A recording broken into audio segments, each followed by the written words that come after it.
Hai semua kawan-kawan di saluran Waler. Hari ini saya nak tunjuk cara tukar alamat IP kat Windows 11 10.8.7. Cara ni boleh guna untuk semua Windows. Jom kita buka internet dulu. Buka tetapan rangkaian, pilih penyesuai dan pilih yang kita guna. Pastikan tiada tanda silang, tekan sifat. Pilih IP versi 4, sifat dan kita akan kerja di sini. Lepas tu buka command prompt, type ipconfig dan tekan enter.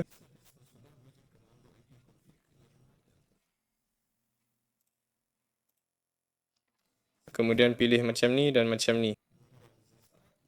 Masukkan 48 di sini.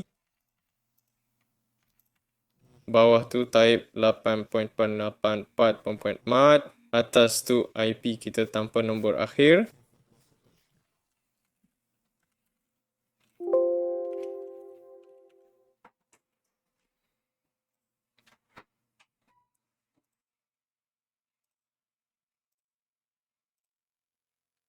Titik kosong, masukkan subnet mask dan default gateway bawah.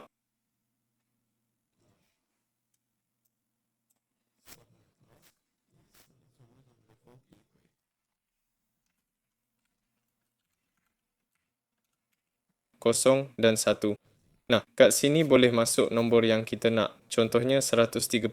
Dah siap. Ini tadi wala. Jangan lupa like, subscribe channel ni. Jumpa lagi semua.